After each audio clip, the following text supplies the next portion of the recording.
தமிழர்களின் number 1 choice Tamil matrimony.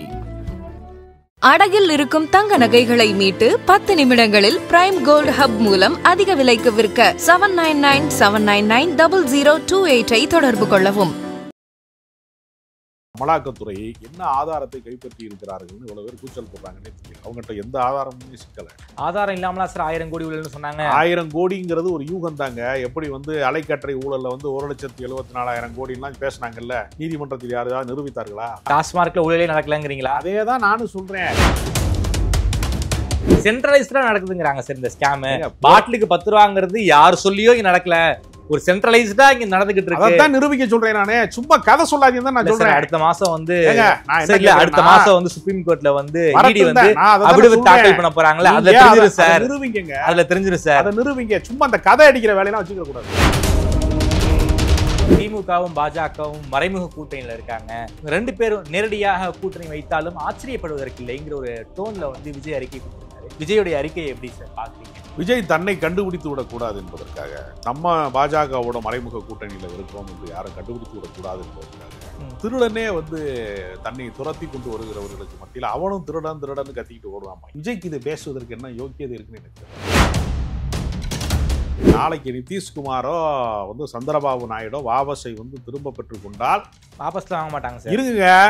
ஒருவேளை முரண்பாடு அரசியல் எது வேணாலும் நடக்கும். பல்டி குமார் என்று புகழ்பெற்ற நிதிஷ்குமார் நாளைக்கு ஏதாவது ஒரு முரண்பாட்டுல வெளியில வந்தார்னா, திமுகவின் காலடிகளிலே வீழ வேண்டிய அவசியம் பாஜகவுக்கு இருக்கு. திமுகவின் காலடியில வீழ்ந்துதான் இந்த ஆட்சியை காப்பாற்ற. விஜய் முட்டாளுங்கிறீங்க அப்படின்னா? விஜய்க்கு அரசியல் அறிவே இல்லங்க. விஜய் அரசியல் அறிவற்ற முட்டாளுங்கிறத விஜய் கட்சியில இருக்கக்கூடிய ரசிகர்களை கழிச்சிட்டு எல்லாருக்குமே தெரியும். இந்த எலெக்ஷன்ல விஜய் தோத்துறாரா மறுபடியும் நடிக்க போயிடுவாருங்கிறீங்களா? அதுல என்ன சந்தேகம்? அடுத்த படத்துக்கான கதையை இப்பயே கேட்டு வச்சிருக்காரு. அட்லீட்ட அடுத்த சப்ஜெக்ட் கேட்டு வச்சிருக்காரு. அவருக்கு நம்பிக்கையே இல்லை. ஆதனையர்களுக்கு அன்பு வணக்கம். இன்று நம்மோடு அரசியல் விமர்சகர் திரு ராஜகம்பீரன் அவர்கள். வணக்கம் ராஜகம்பீரன் சார். வணக்கம். டெல்லிக்கு போயிருந்தாரு தமிழக முதல்வர் அவர்கள். நிதி ஆயோக் கூட்டத்துக்காக போயிருந்தேன்னு சொல்லியிருந்தாங்க. தமிழகத்தின் சார்பாக தமிழகத்துக்கு வேண்டிய நிதியெல்லாம் கூட பிரதமர் கிட்ட கேட்டதாக தகவல். இதை எதிர்கட்சிகள் ரொம்ப தீவிரமாக விமர்சனம் பண்ணிக்கிட்டு வராங்க. சமீபத்தில் தான் டாஸ்மாக் தலைமையகத்துல ஒரு மிகப்பெரிய ரைடு. ஸோ இந்த ரைட்ல முதன்மை ஃபேமிலி ஒரு மிக முக்கியமான ரோல் இருக்கு, உதயநிதி தான் டார்கெட் அப்படிங்கிற ரீதியில பலரும் பேசியிருந்தாங்க. இந்த நிலையில தான் முதல்வர் டெல்லிக்கு போயிருக்காரு. அதாவது தமிழகத்திற்கு நிதி வேண்டி டெல்லி போனாரா, இல்ல தன்னுடைய மகன் உதயநிதியை காப்பாற்ற வேண்டி டெல்லி போனாரான்னு பல்வேறு தரப்பினரும் இதை பத்தி பேசிக்கிட்டு இருக்காங்க. குறிப்பாக விஜய் ரொம்ப ஒரு காட்டமான அறிக்கையெல்லாம் விட்டுருக்காரு. எப்படி சார் பாக்குறீங்க? பாஜகவோடு திமுகவுக்கு ஒரு நிழல் கூட்டணி இருக்கிறது என்கிற ஒரு பொய்யான குற்றச்சாட்டை, ஒரு பொய்யான பிம்பத்தை யார் கட்டமைக்க விரும்புகிறார்கள் என்ற ஒரு கேள்வி இருக்கிறது. அதை கட்டமைக்க விரும்புகிறவர்கள் யாருன்னு பாத்தீங்கன்னா, பாஜகவோடு நேரடி கூட்டணியில் இருக்கிறவர்கள் தான் அதை சொல்லுகிறார்கள். அதிமுக சொல்லுகிறது. விஜய் ஏறத்தாழ பாஜகவை பற்றி பெரிய அளவில் விமர்சனம் செய்யாமல் ரொம்ப மயிலிறகால் வருடி கொடுக்கிற விமர்சனத்தை செய்யக்கூடியவர். கடுமையான விமர்சனங்களை அவர் ஒன்றிய அரசாங்கத்தின் மீது வைக்காதவர். கொள்கை எதிரின்றார் சார். இதுக்கு மேல அதெல்லாம் பூசுனது மாதிரி, ஈயம் பூசுனது மாதிரி இருக்கணும், பூசாத மாதிரி இருக்கணும்னு சொல்லுவாங்க. பாம்பையும் அடிக்கணும், கம்பும் உடையக்கூடாதுமாங்க. அந்த மாதிரி அது ஒரு பட்டும் படாம ஒரு விமர்சனத்தை அவர் முன்வைக்கிறார். சரி, நான் என்ன கேட்கிறேன்னா, திமுக விரும்பினால் நேர்முக கூட்டணியே வைப்பாங்க. அதுக்கு எதுக்கு மறைமுக கூட்டணி? கொள்கை ரீதியாக நாங்கள் இந்தியா கூட்டணியிலே இருக்கிறோம், எனவே எங்களுக்கு பாஜக தொடர்ந்து தமிழ்நாட்டுக்கு துரோகம் இழைத்து வருகிறது என்று உச்ச நீதிமன்றத்தில் வழக்கு போடுறாங்க. ஆளுநரை வைத்துக் கொண்டு நீங்கள் போட்டி அரசாங்கத்தை நடத்துகிறீர்கள், தமிழ்நாட்டுக்கு தர வேண்டிய நிதியை தர மறுக்கிறீர்கள் என்று வழக்கு போட்டு நீதிமன்றத்திலே சந்திக்கிறார்கள். இன்னொரு பக்கம் மக்கள் மன்றத்திலே சந்தித்துக் கொண்டிருக்கிறார்கள். ஏன் கடந்த முறை போகலைன்னா, கடந்த முறை தமிழ்நாடு என்பதை பட்ஜெட்ல சொல்லவே இல்லை, புறக்கணித்தார்கள். அதற்கு எதிர்ப்பு தெரிவிக்கிறதுக்காக கடந்த முறை போகல. அது ஒன்னும் ரகசியம்லாம் கிடையாது. வெளிப்படையான முறை மட்டும் ஒன்றிய அரசு தமிழ்நாட்டுக்கு நிதியை வாரி வழங்கிட்டாங்களா? வாரி வழங்குகிறார்களா இல்லையாங்கிறது இல்லைங்க. ஒவ்வொரு தமிழனும் ஒன்றிய அரசாங்கத்திற்கு வரி கட்டுகிறான். ஆமா, கட்டுறான். என்னுடைய வரிப்பணம், உங்களுடைய வரிப்பணம் என்பது மத்திய அரசாங்கத்துக்கு போகிறது. நீங்க போய் ஒரு ரெஸ்டாரண்ட்ல போய் 2 இட்லி சாப்பிட்டீங்கன்னா கூட ஸ்டேட் ஜிஎஸ்டி, சென்ட்ரல் ஜிஎஸ்டி இருக்கு. அப்போ உங்கள் அனுமதியே இல்லாம உங்களிடத்திலே அவர்கள் வரி வசூலிக்கிறார்கள் என்று சொல்லிட்டா, அவன் என்ன சொல்றான்? கல்விக்கான நிதியை தர மறுக்கிறார்கள். தேசிய கல்விக் கொள்கையை நீங்கள் ஏற்றுக்கொள்ளவில்லை என்று சொன்னால் உங்களுக்கு வழங்க வேண்டிய 2300 கோடியை நான் வழங்க முடியாது என்று பகிரங்கமாக கல்வி அமைச்சர் சொல்றாரு. அப்படி சொல்வதற்கு சட்டத்தில் இடமில்லை, அரசியல் சாசனத்தில் இடமில்லை என்று தெரிந்தாலும் அவர்கள் என்ன செய்யறாங்கன்னா ஒரு மேலாதிக்கத்தோடு நடந்து கொள்கிறார்கள். அப்ப நேரடியாக சென்று தமிழ்நாட்டினுடைய பிரச்சனையை அவர் பேசாமல் இருக்கிறார். இவர் போய் நேர கேட்டிருந்தா அந்த நிதி ஆதாரங்கள் எல்லாம் கிடைத்திருக்கும் என்றும் கூட விமர்சனம் செய்தார். சார் வெறும் 7 நிமிஷம் தான் சார். நிதி ஆயோக் கூட்டங்கிறது ஒரு மத்தியானம் நடக்கக்கூடிய நிகழ்ச்சி. ஒவ்வொரு மாநிலத்திற்கும் 7 நிமிஷம் தான் டைம். இந்த 7 நிமிஷத்துல தமிழ்நாட்டுக்கான உரிமையை சிஎம் வாங்கிட்டாரா? நேரில் பார்த்து சொல்வதற்கு ஒரு வாய்ப்பு கிடைக்கிறது என்று சொன்னால் அதை சொல்வதில் என்ன தவறு இருக்கிறது? அதுக்கு உரிமை அவருக்கு இருக்கிறதா இல்லையா? இருக்கு சார். தமிழ்நாட்டினுடைய நலன் சார்ந்து எங்களுக்கு தர வேண்டிய நிதியை நீங்கள் விடுவிக்க வேண்டும். தேசிய கல்விக் கொள்கையின் பெயரால் எங்களுக்கான நிதியை நீங்கள் தராமல் நிறுத்தி வைக்க கூடாது. தமிழ்நாட்டுக்கு வந்து கூடுதலான, தமிழ்நாட்டுக்கு மட்டும் அவர் பேசல, மாநிலங்களுக்கான நிதியை வந்து 50% நீங்க உயர்த்தி தர வேண்டும்னு அவர் கேட்கிறார்.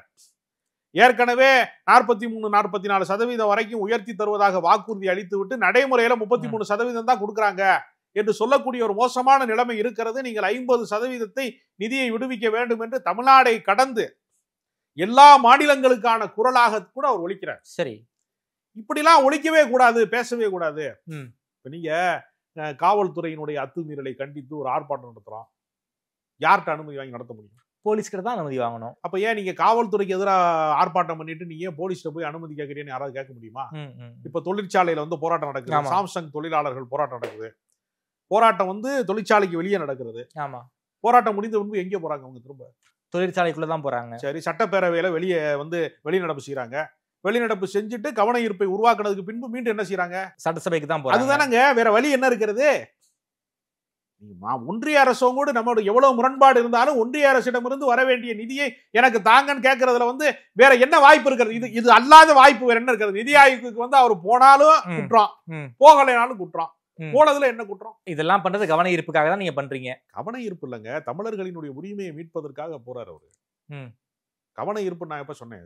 கவன ஈர்ப்பு என்பது ஒரு எடுத்துக்காட்டுக்கு, உங்களுக்கு புரிதலுக்காக வேண்டி சட்டப்பேரவையில வெளிநடப்பு செய்கிறார்கள் அல்லவா, அது வந்து உங்களுக்கு ஒரு எடுத்துக்காட்டு சொல்வதன் வழியாக புரிதலுக்காக சொன்னேன். அதனால அது வந்து தமிழ்நாட்டினுடைய நலன் சார்ந்த ஒரு உரையாடல். நிதி ஆயோக்களை வந்து அதற்காகத்தான் அந்த அமைப்பே உருவாக்கப்பட்டிருக்கிறது. ஜவஹர்லால் நேரு காலத்திலே வந்து திட்ட கமிஷன் என்கிற பேர்ல 1950களினுடைய காலகட்டத்தில் உருவாக்கப்பட்டது. இந்திரா காந்தி காலத்திலாம் மிகவும் புகழ்மிக்கதாக இருந்தது. 5 ஆண்டு திட்டம் என்று சொல்வார்கள்.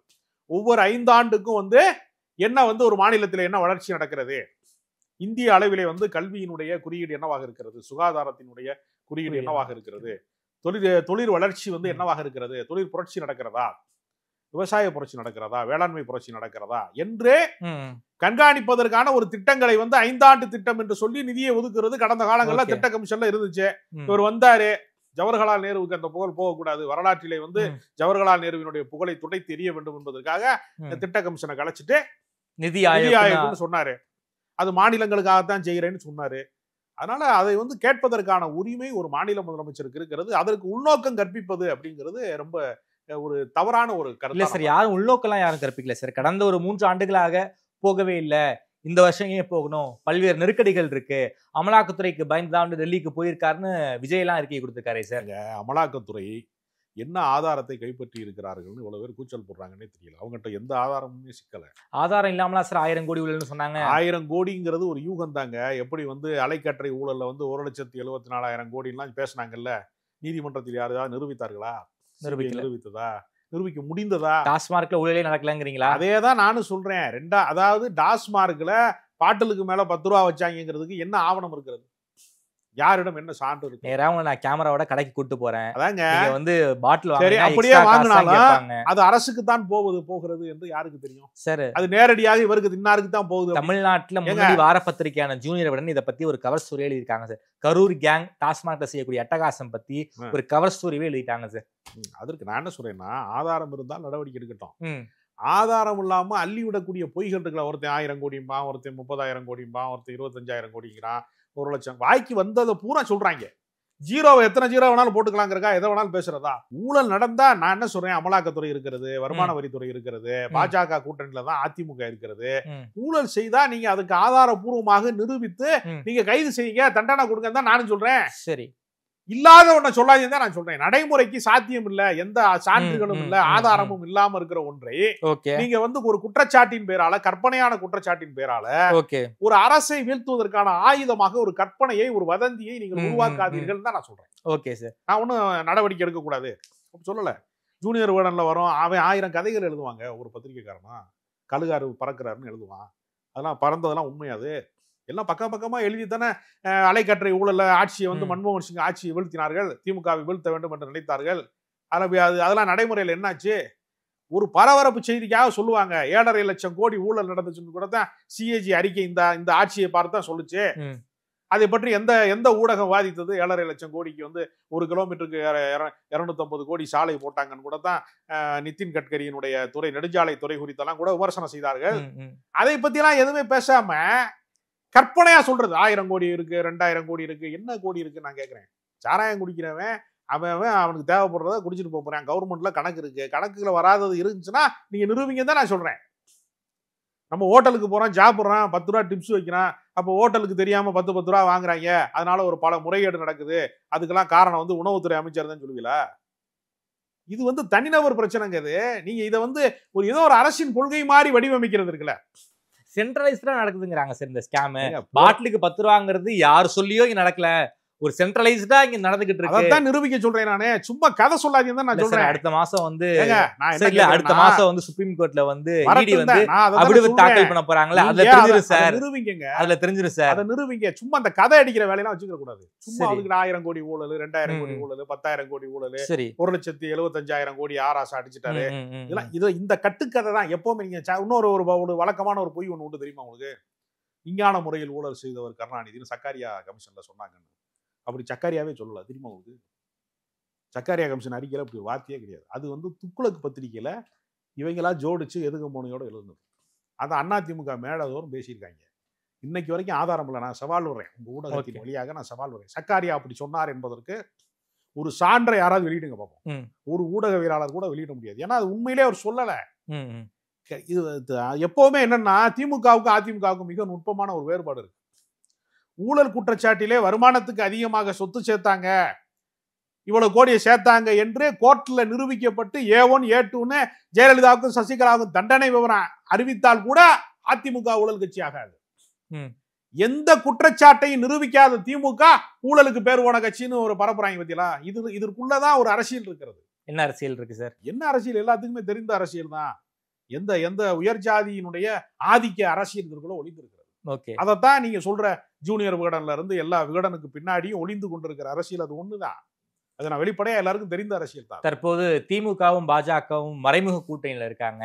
இவங்க 2 பேரும் நேரடியாக கூட்டணி வைத்தாலும் ஆச்சரியப்படுவதற்கு இல்லைங்கிற ஒரு டோன்ல வந்து விஜய் அறிக்கை கொடுத்திருக்காரு. விஜயுடைய அறிக்கையை எப்படி சார் பாக்குறீங்க? விஜய் தன்னை கண்டுபிடித்து விடக்கூடாது என்பதற்காக நம்ம பாஜகவோட மறைமுக கூட்டணியில இருக்கோம் என்று யாரும் கண்டுபிடித்து விடக்கூடாது என்பதற்காக திருடனே வந்து தன்னை துரத்தி கொண்டு வருகிறவர்களுக்கு மத்தியில் அவனும் திருடன் கத்திக்கிட்டு ஓடுவான் பாய்க்கலாம். அதைத்தான் விஜய் செய்கிறாரு. விஜய்க்கு இதை பேசுவதற்கு என்ன யோக்கியதை இருக்குன்னு எனக்கு தெரியல. திமுகவை பற்றி விமர்சிப்பதற்கு அவர் என்ன சமூக செயல்பாடை செய்திருக்கிறார்? கட்சி ஆரம்பிச்ச ஓராண்டு காலத்துல பள்ளிக்கூடத்து பிள்ளைகளுக்கு பரிசு கொடுத்ததை கழிச்சுட்டு சமூக செயல்பாடு என்று களத்துக்கு வராத பனையூர் பங்களாவிலே பத்திரமாக இருக்கிற ஒரு பண்ணையார் பரந்தூருக்கு வந்தார்ல, அந்த பிரச்சனை தீர்த்து வச்சுட்டு போயிட்டாரா? அங்கே 900 நாள் போராடுறவனை விட இவர் ஒரு நாள் விசிட் வந்ததுனால இவர் அந்த போராட்டத்துக்கு தீர்வு கண்டவரா? ஒரு போராட்டத்துக்கு தீர்வு காண்கிறவன் தான் வந்து அந்த பொது வாழ்க்கைக்கு வந்து ஒரு முக்கியமானவன். சும்மா ஒரு நாள் சீன் போடுறது, ஒரு நாள் வந்து தேர்தல் பிரச்சார வாகனத்துல வர்றது, தனி விமானத்துல போறது, சீன் போடுறதெல்லாம் வந்து அரசியல் ஒர்க் அவுட் ஆகுமா? அவர் கட்சியே நடத்தலையமா? இல்ல விஜய்னால சட்டமன்ற உறுப்பினர் கூட ஆக முடியாது. அவருடைய நடவடிக்கை என்பது மிக மிக மோசமானது. இவ்வளவு பெரிய இளைஞர் படையை வைத்துக்கொண்டு ஒரு சோம்பேறியை விட மோசமா வாழைப்பழ சோம்பேறின்னு சொல்லுவாங்க. அந்த மாதிரி எதுக்குமே எந்த வேலை திட்டம் இல்லாம இருக்கிறது தாவேகா தான். தாவேகாவுக்கு திமுக விமர்சிக்கிறதுக்கு என்ன இருக்குது? எவ்வளவோ போராட்டம் இருக்குங்க. மும்மொழி கொள்கையை வந்து ஒன்றிய அரசாங்கம் திணிக்கிறது. ஒன்றிய அரசாங்கத்தினுடைய மத்திய அரசாங்கத்தினுடைய அலுவலகங்களுக்கு முன்னாடி நின்று கொண்டு ஒரு ஆர்ப்பாட்டத்தை தமிழ்நாடு முழுக்க ஆர்கனைஸ் பண்றதுக்கு விஜய் தயாரா இருக்காரா? வக்ஃப் வாரிய சட்டம் வந்து கருப்பு சட்டம்னு சொல்லி போராட்டம் நடத்துறதுக்கு அவர் தயாரா இருக்காரா? சும்மா அறிக்கை விடுறது, எக்ஸ் தளத்துல பேசுறது. உச்சநீதிமன்றத்தில் வழக்கு போட்டிருக்காங்க சார். வழக்கு யார் போட்டிருக்காங்க? அபிஷேக் மனு சிங்வி. அப்ப அது அவருக்கு பீஸ் கொடுத்தாங்க, அவ்வளவுதான். ஆனா அவருடைய மனுவே ஏற்றுக்கொள்ளப்படலை. திமுக போட்ட மனு தான் ஏற்றுக்கொள்ளப்பட்டிருக்கிறது. நடைமுறை சார்ந்து உங்களை வந்து அவங்க ஆட்டையில சேர்க்கவே இல்லை. வழக்குல கூட உங்களை ஒரு ஆளா சேர்க்கறதுக்கு யாருமே தயாரா இல்லை. கற்பனை முதலமைச்சராக வாழ்ந்து கொண்டிருக்கிறார் விஜய். நடைமுறையில ஒண்ணுமே இல்லை, பூஜ்ஜியம். அவரு சினிமாவுக்கு கூட்டம் கூடுதுங்கிறதுனால ஒருத்தர் தலைவன் ஆயிட முடியுமாங்க? சார், ஒரு 15% ஓட் பேங்க் அவர்கிட்ட இருக்கு, வாங்குவாருன்னு சொல்றாங்களே சார். 15% வரைக்கும் ஒரு வாங்க 1000 கோடி ஊழல் நடந்துச்சுன்னு சொல்றது எவ்வளவு கற்பனையோ அதுக்கு நிகரான கற்பனை தான் இப்ப நீங்க அடுத்து சொன்ன கற்பனை. 15% ஓட்டு இருக்குங்கிறது இன்னொரு கற்பனை. கற்பனைகளுக்கே நம்ம பதில் சொல்லிட்டு இருக்க முடியுமா? இல்லாத ஒண்ணுக்கு பதில் சொல்லிட்டு இருக்க முடியுமா? சார் 2026 தெரிஞ்சிடும் சார். தெரியட்டுங்க. நான் என்ன சொல்றேன்னா, எல்லாருமே நிரூபிங்க தான் நான் சொல்றேன். விஜய் தன்னுடைய வாக்கு வங்கி நிரூபிக்கட்டும், திமுக தவறு செய்தா தவறை நீங்க நிரூபிங்க. எல்லாத்துக்குமே நிரூபணம் வேணுங்க. வெறும் வாய்ஜாலத்துல வெறுமனை காற்றோடு கத்தி சண்டை போடுவது மாதிரி சும்மா வந்து ஜாலம் பேசுவதற்கு வந்து ஊடகங்களை வந்து ஒரு தவறான முறையில வழி நடத்துறாங்க எல்லாரும். நிரூபிங்க தான் நானும் சொல்றேன். உண்மையிலேயே குற்றம் செய்தால் நீங்க நிரூபிங்க. உண்மையிலேயே செல்வாக்கு இருந்தால் வாக்கு வங்கி என்னங்கிறத விஜய் நிரூபிக்கட்டும். நிரூபிக்கத்தான் நானும் சொல்றேன். எடப்பாடி டெல்லி போனாரு கடந்த முறை. ஆமா. சோ நீங்க என்ன சொன்னீங்க, அமித்ஷா காலில் விழுந்துட்டாரு, அண்ணா திமுக அமித்ஷா திமுகவா மாறிடுச்சுன்னா நீங்க வந்து விமர்சனம் பண்ணீங்க. சோ திமுக தலைவர் ஸ்டாலின் அவர்களும் டெல்லி போனாரு, முதல்வரா டெல்லி போனாரு. சோ அங்க வந்து எந்த ஒரு சமரசம் நடந்திருக்காதுன்னு சொல்ல வரீங்களா? அது பொலிட்டிக்கல் சந்திப்பு, இது அபிஷியல் சந்திப்பு. இது நிர்வாக ரீதியான ஒரு முதலமைச்சரும் ஒரு நாட்டினுடைய தலைமை அமைச்சரும் சந்திப்பது நிர்வாக சந்திப்பு. இது நிர்வாக ரீதியானது. அது நிர்வாக ரீதியானதா? அவங்க ரெண்டு என்ன வந்து இவர் வந்து எடப்பாடி பழனிசாமி வந்து வேணா முதலமைச்சர் இருக்கிறா? எதிர்கட்சி தலைவர் சார். எதிர்கட்சி தலைவர் தாங்க. எதிர்கட்சி தலைவர் வந்து ஒரு கூட்டணிக்காகத்தான் போனாருங்கிறத அவங்க அமித்ஷா அறிவிச்சார்ல. மோடி அறிவிச்சாரா இந்த மாதிரி வந்து இடி பிரச்சனைக்காகத்தான் என்னை வந்து பார்த்தாங்கன்னு சொன்னாரப்ப? இதுல ரொம்ப ரகசியமான விஷயம் என்ன இருக்குன்னா, ரொம்ப நுட்பமான விஷயம் என்ன இருக்குன்னா, அமலாக்கத்துறை விசாரணைக்காகத்தான் வந்து ஸ்டாலின் வந்து மோடியை பார்த்தார் என்று சொல்வதன் மூலமாக எல்லாரும் என்ன குற்றச்சாட்டு சொல்றாங்கன்னா, வந்து ஸ்டாலின் மீது குற்றச்சாட்டு சொல்றது மாதிரி ஒரு தோற்றத்தை உருவாக்க பாக்குறாங்க. உண்மை என்னன்னா, பாஜக வந்து அமலாக்கத்துறையின் மூலமாக மிரட்டல் விடுகிறது. அப்படின்னா இப்ப பாஜக என்ன பண்ணும்? அமலாக்கத்துறையினுடைய விசாரணையில இருந்து ஸ்டாலினை விடுவிச்சிருமா? நேரில் போய் பார்த்தா திமுக சார்ந்தவர்கள் மீதான எல்லா வழக்குகளையும் முடித்து வைக்கப்படும் அர்த்தமா? இப்ப இது பாஜகவினுடைய தில்லாலங்கடி வேலையை பத்தி தானங்க எல்லாரும் குற்றச்சாட்டு சொல்லி, அது எப்படி பாஜக கூட்டணியிலேயே இருந்துகிட்டு பாஜக வந்து அவங்க வழக்குல இருந்து அவங்களை விடுவிச்சிருவாங்க அப்படின்னு சொல்றது என்ன வகையான நியாயமா இருக்கும்? அப்படின்னா பாஜக திமுக விடாதுன்னு சொல்ல வரீங்க? ஏங்க நான் இன்னொன்னு சொல்லவா? ஒன்றிய அரசாங்கம் ஒரு மைனாரிட்டி கவர்மெண்ட். மைனாரிட்டிகளுக்கு எதிராகவே பேசி அரசியல் வளர்த்த பாஜக இன்றைக்கு ஒரு மைனாரிட்டி கவர்மெண்ட் இருக்கு. நாளைக்கு நிதிஷ்குமாரோ வந்து சந்திரபாபு நாயுடோ வாபஸை வந்து திரும்ப பெற்றுக் கொண்டால் வாபஸ்ல வாங்க மாட்டாங்க சார். இருங்க, ஒருவேளை முரண்பாடு அரசியல் எது வேணாலும் நடக்கும். முரண்பாடு போட்டோ பாத்தீங்களா? மோடியும் சந்திரபாபு நாயுடு பக்கத்துல எப்படி வந்து பல்டி குமார் என்று புகழ்பெற்ற நிதிஷ்குமார் நாளைக்கு ஏதாவது ஒரு முரண்பாட்டுல வந்து வெளியில வந்தாருன்னா ஓகே, திமுகவின் காலடிகளிலே வீழ வேண்டிய அவசியம் பாஜகவுக்கு இருக்கிறது. நீ குறிப்பிடுது இதே நீங்க டைட்டில் திமுகவின் காலடியில வீழ்ந்துதான் இந்த ஆட்சியை காப்பாற்றணும். எனவே திமுகவின் தயவு வேண்டுமானால் பாஜகவுக்கு தேவைப்படலாம், பாஜகவின் தயவு திமுகவுக்கு தேவைப்படும். நிதிஷ்குமார் பல்ட்டி அடிச்சாருன்னா விழுகணும். எங்க திமுகவின் கால்கள்ல தான் வந்து பாஜக அரசு விழுகணும், வேற வழியே இல்லையே. அந்த இடத்துல திமுக இருக்கு. அதனால திமுக போய் சரணடைய வேண்டிய அவசியம் கிடையாது. பாஜக வேண்டுமானால் திமுக சரணடையலாம். அதுக்கு என்ன அவசியம் இருக்கிறது சொல்லுங்க? அவர் சோனியா காந்தியை கூட தான் பார்த்தாரு. யாராவது அதை பற்றி பேசுகிறீர்களா? மோடியை பார்க்கவே கூடாதுன்னு என்ன அர்த்தம்? பாகிஸ்தானுடைய அதிபரை கூட தான் மோடி முதல் முறையாக பதவி ஏற்கும் போது அழைப்பு கொடுத்தாரு. நவாப் ஷெரீப்பை வந்து சந்திச்சாங்க. வந்து வாஜ்பாய் கூட தான் இது பல முறை பாகிஸ்தான் போனாரு. அதையெல்லாம் அப்ப பகை நாடுகளோடு இருக்கக்கூடிய அதிபர்களே பார்த்து கொள்வதுங்கிறது ஒரு பண்பாட்டு நிகழ்வு அரசியல் அப்படின்னு சொன்னா, இந்தியாவின் தலைமை அமைச்சரோ ஒரு மாநில முதலமைச்சர் சந்திக்கவே கூடாதுன்னு சொல்றது என்ன வகையான அரசியல் எனக்கு புரியல. சந்தித்தாரு, ஏதாவது ரியாக்ஷன் இருக்கா?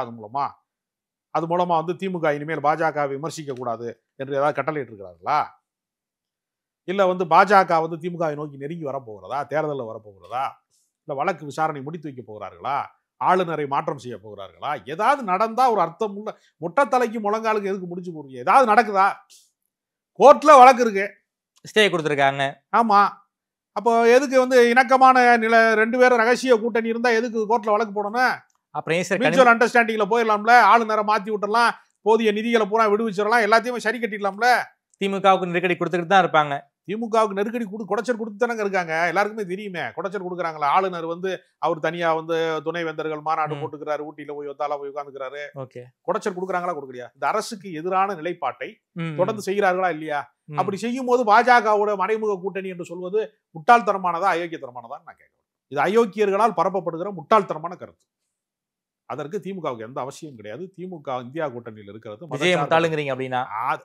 விஜய்க்கு அரசியல் அறிவே இல்லைங்க. விஜய் வந்து அரசியல் அறிவற்ற முட்டாளுங்கிறத விஜய் கட்சியில இருக்கக்கூடிய ரசிகர்களை கழிச்சிட்டு எல்லாருக்குமே தெரியும்.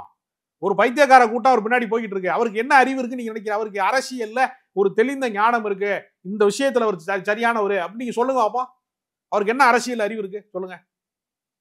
அரசியலை பற்றி அவருக்கு என்ன தெரியுமல்ல? தன்னை பார்ப்பதற்கு ஒரு கூட்டம் வருகிறது, இந்த கூட்டத்தை மேய்க்கிறதுக்கு ஒரு கட்சி நடத்துறாங்க, அந்த கட்சிக்கு பின்னாடி சொத்தை பாதுகாக்கக்கூடிய முயற்சி இருக்கிறது, ஆயிரக்கணக்கான கோடி சொத்து வச்சிருக்கிறாரு அவரு, அதை பாதுகாப்பதற்கு அரசியலுக்கு வந்திருக்கிறாரு. அவருக்கு என்ன கொள்கை இருக்கு, என்ன கோட்பாடு இருக்கு சொல்லுங்க. திராவிடமும் தமிழ் தேசியம் இரு கண்கள்ங்கிறாரு சார். ரெண்டு ஒன்னோட ஒன்னு அடிச்சுட்டு சாகுறாங்களா இல்லையா? திராவிட இயக்கத்துக்காரர்களுக்கும் தமிழ் தேசியவாதின்னு சொல்றவங்களுக்கும் முரண்பட்ட கருத்து இருக்குல்ல. அப்ப ரெண்டு கருத்து அவருக்கு தெரிந்திருக்கிறதான்னு ஒரு கேள்வி இருக்கா இல்லையா? அதுவே ஒரு மூல ஒரு தவறான விஷயமா இல்லையா? அவர் என்ன கருத்தோட இருக்கிறாரு? என்னுடைய கொள்கை வழிகாட்டி பெரியாருங்கிறாரு. பெரியாரை குறித்து தரக்குறைவா சீமான் மேடை தோறும் பேசினாரு, தெருப்புறம் பேசினாரு. ஒரு கண்டன அறிக்கை விட்டாரா விஜய்? அப்ப பெரியார் கொள்கையை தான் அவர் பின்பற்றாருன்னு யார் நம்புவா?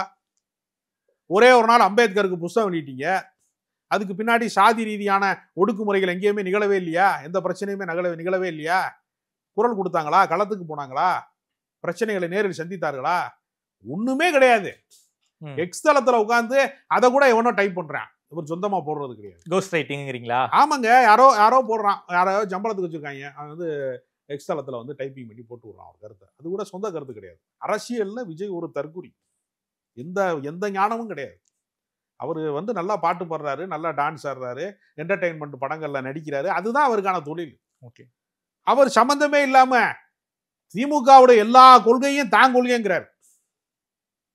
பெரியாரை வந்து நாங்கள் ஏற்றுக்கொள்கிறோம், அவருடைய கடவுள் மறுப்பை தவிர. இதைத்தானங்க அண்ணா சொன்னாரு, ஒன்றே குலம் ஒருவனே தேவனே, நான் பிள்ளையாரை உடைக்க மாட்டேன், பிள்ளையாருக்கு தேங்காய் உடைக்க மாட்டேன். இதெல்லாம் அண்ணா சொன்னது இல்லைங்க. உங்களுக்கு சொந்தமா ஒரு சுய புத்தியா ஒரு கருத்தை சொல்ல முடிகிறதா? ஒரு சொந்தமான ஒரு கருத்து கிடையாது. எல்லாமே காப்பி பேஸ்ட். திமுக இருந்து காப்பி பேஸ்ட் பண்ணி வச்சுக்கிட்டு திமுகவை நான் ஒழிச்சிருவேன். எப்படி ஒழிப்பனியே? அது 75 வருஷம் இயக்கம், அது பல தலைமுறை கண்ட இயக்கம். உங்க அப்பனுக்கெல்லாம் அவனுக்கு முந்தின அப்பனை பார்த்த இயக்கம் அது. அது எப்படி நீ வீழ்த்துவ? அண்ணா கல்லறைக்கு போன போது திமுக செத்துருச்சா? இந்த விஜயகாந்த் போய் இறந்தாரு, தேமுதிக தேஞ்சு போச்சு கண்ணு முன்னாடி. அந்த மாதிரி வீழ்ந்து விட்டதா அந்த இயக்கம்? கலைஞர் மறைந்த முன்பு திமுக மறைந்து விட்டதா? 67 77 போல் மீண்டும் நாங்க தமிழ்நாட்டில் ஒரு புதிய கட்சியாக ஆட்சிக்கு வருவோங்கிறாரு சார். அதுக்கு உழைக்கணும்ல. ஒருத்தன் கதை எழுதி வைக்கிறான் ஸ்கிரிப்ட், அது புக்காவே இருந்தா படமா எப்படி தேட்டருக்கு வரும்?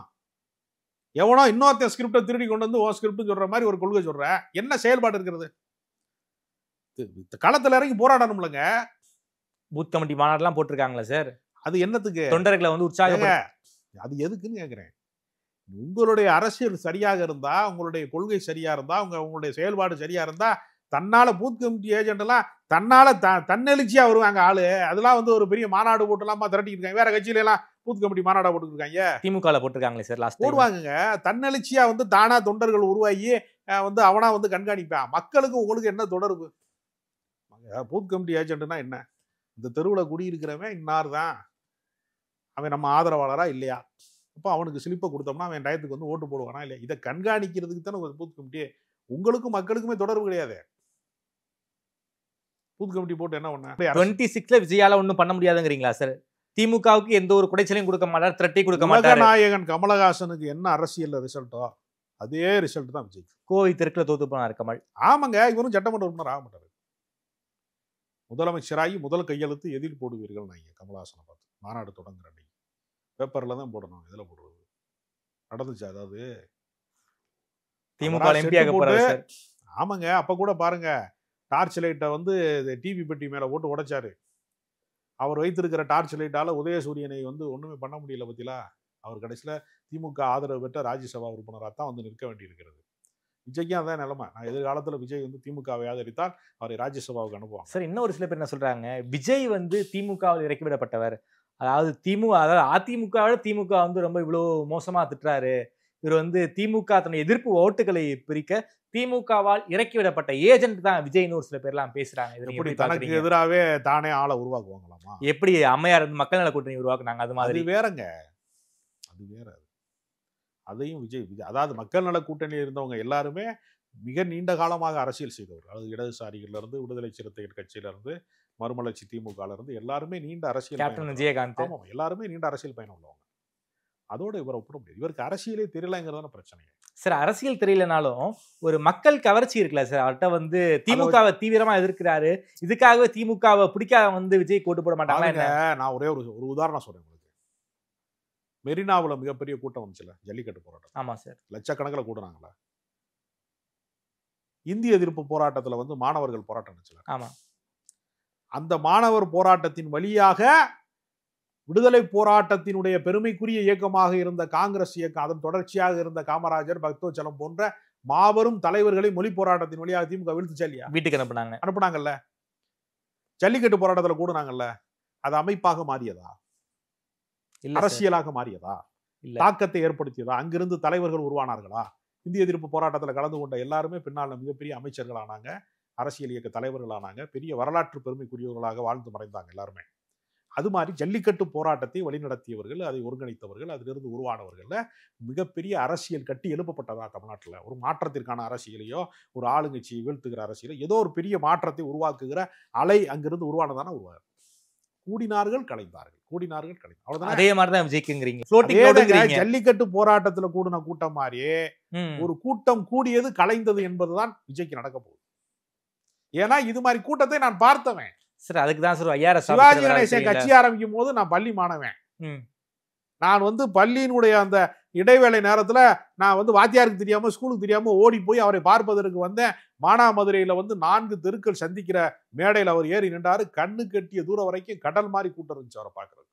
சிவாஜியை பார்க்க கண்ணு கட்டி தூரம். மேடையில் அவரை பார்ப்பதற்காக ஏறிய ரசிகர்கள் கூட்டத்துல மேடையே சரிந்தது. அவ்வளவு பெரிய மாஸ் லீடரா வர வேண்டியவர் என்ன ஆனாரு? எல்லா தொகுதியிலும் டெபாசிட் தானே போனாரு.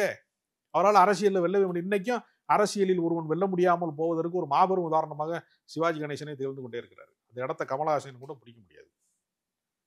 அதனால மக்கள் கூட்டம் வந்து வேடிக்கை பார்க்க வருவது என்பது வேறு. ஆனா விஜய் ஒரு ஓபன் ஜீப்ல ஏறி நயன்தாரா வந்து தமிழ்நாடு முழுக்க பயணம் போறாங்கன்னு வச்சுக்கோங்க, கூட்டம் வராதா? நயன்தாரா ஏன் சார் போனோம்? திரிஷாவுக்கு கூட்டம் வராதா? நான் கேட்கிறேன், திரிஷா கூட்டமே வராதா? அஜித் வந்தா கூட்டம் வராதா? இப்ப கையாடு லோகன் ஒருத்தவங்க வந்திருக்காங்க. ஆமாங்க, யாரு வந்தாலும் கூட்டம் வருங்க. ஊருக்குள்ள கரடியை பிடிச்சிட்டு போனீங்கன்னா கூட்டம் வந்துடும். வண்டலூர் ஜூல இருக்கிற ஏதாவது ஒரு மிருகத்தை நீங்க சங்கிலி போட்டு ரோட்டு வழியா எடுத்துட்டு போங்க, கூட்டம் வந்துடும். கூட்டம் கூடுவார்கள், கூடி கூடி கலைவார்கள். அவர்களால் ஒரு நாள் எந்த மாற்றத்தையும் நிகழ்த்த முடியாது. அரசியலாக மாறுவது என்பது வேறு, கூட்டம் கூடுவது என்பது. விஜய்க்கு கூட்டம் மட்டும்தான் கூடும், அது அரசியலா மாறாது.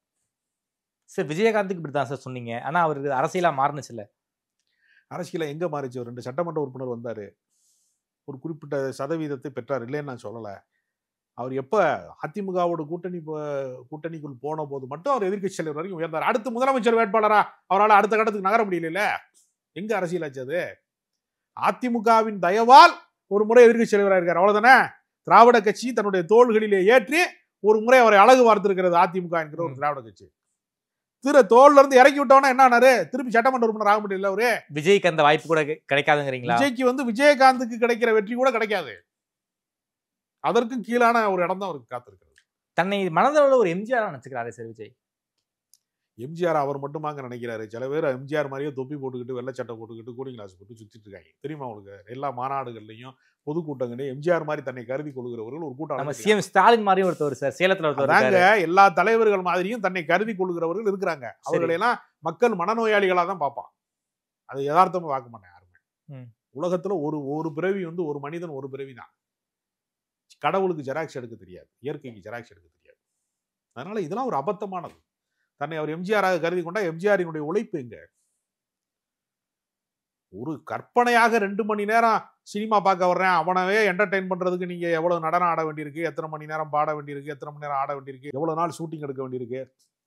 ஒரு கற்பனையை நிகழ்த்துவதற்கே வருடக்கணக்காக நீங்கள் உழைக்க வேண்டும் என்றால் உண்மையாகவே ஒரு சாம்ராஜ்யத்தை, ஒரு அரசாங்கத்தை நிறுவுவதற்கு நீங்கள் எவ்வளவு அசுர உழைப்பை நீங்கள் செலுத்த வேண்டும். அதற்கு என்ன திட்டம் இருக்கிறது உங்களிடத்திலே? நேர ஜனநாயகன் ஷூட்டிங் முடிச்சுட்டு வருவேன், தமிழ்நாடு முழுக்க சுத்துவேன், அடுத்த கட்டம் வந்து நான் வந்து சிஎம் தான் அப்படின்னு சொல்றது எவ்வளவு ஒரு பைத்தியகாரத்தனமான விஷயமா இல்லையா? எந்த மனநோயாளி கூட இதை நம்ப மாட்டானே. எவ்வளவு கற்பனையான விஷயம். ஒரு கட்சி வேறுன்றதற்கு எவ்வளவு போராட்டம், எவ்வளவு மக்கள் வந்து வேடிக்கை பார்ப்பது வேறு, நம்புவது வேறு. நம்பகத்தன்மை தாங்க அரசியல். இந்த எலெக்ஷன்ல விஜய் வந்து வேடிக்கை பார்க்கிற இடத்திற்கு இருக்கிறார் என்பது மறுக்கவே இல்லை நானே. ஆனால் நம்பிக்கைக்குரிய இடத்துல அவர் வந்து சேரல. இந்த எலெக்ஷன்ல விஜய் தோத்துறாருன்னா மறுபடியும் நடிக்க போயிடுவாருங்கிறீங்களா? அதுல என்ன சந்தேகம்? அடுத்த படத்துக்கான கதையை இப்பயே கேட்டு வச்சிருக்காரு. அட்லீட்ட அடுத்த சப்ஜெக்ட் கேட்டு வச்சிருக்காரு. அவருக்கு நம்பிக்கையே இல்லை. நீச்சல் தெரியாதவனை எத்தனை பேர் சேர்ந்து கடலுக்குள்ள இறக்கி விட்டாலும் கடலுக்குள்ள போக மாட்டான். அதுதான் ரஜினிகாந்துக்கு பண்ணாங்க. தலைவா வந்துருன்னாங்க, இந்த வர்றேன், வர வேண்டிய நேரத்தில் கரெக்டாக வருவேன்னாரு. எல்லாருக்கும் அல்வா கொடுத்துட்டு அவர் வாட்டுக்கு நிம்மதியாக போயஸ் கார்டன்ல இருக்காரு. அவரை பின்பற்றியவன் பூரா நாசமா போயிட்டான். விட்டில் பூச்சிகள் வந்து விளக்கிலே விழுந்தது மாதிரி விழுந்தான் ரஜினிகாந்த் ரசிகர்கள் பூரா எரிஞ்சு போயிட்டான். எல்லாருக்கும் வயசாகி போச்சு, வீணா போச்சு வாழ்க்கை. ஒரு தலைமுறையே வீணாகி விட்டது. அவர் மார்க்கெட்டு மட்டும் நல்லா உயர்ந்துச்சு. அதை வச்சு இந்த வர்றாரு அந்த வர்றாருன்னு சொன்னோன்னா பேனரை கட்ட, பில்டப் பண்ண, அதை பண்ண, இதை பண்ண, எல்லா விளம்பரமும் பண்ணி அவர் சினிமா ப்ரொமோஷனை வந்து வியாபாரத்தை பெருக்கிக்கிட்டார். பல கோடிக்கு வந்து ஒரு வியாபாரத்தை பெருக்கிக்கிட்டார். அதே நிலைமை தான் விஜய் ரசிகர்களுக்குமா? அதுதான் அது விஜய் ரசிகர்களுக்கு, ரஜினிகாந்த் ரசிகர்களுக்கு நேற்று என்ன நடந்ததோ அது நாளை வந்து விஜய் ரசிகர்கள். ரொம்ப நன்றி சார். தமிழக முதல்வருடைய டெல்லி பயணம், அதே போல விஜய் அரசியல் பற்றி பல்வேறு கேள்விகளுக்கு ரொம்ப பதில் சொல்லியிருக்கீங்க. நேரில் நேரம் கொடுத்து பேசி நன்றி ராஜகம்பீரன் சார்.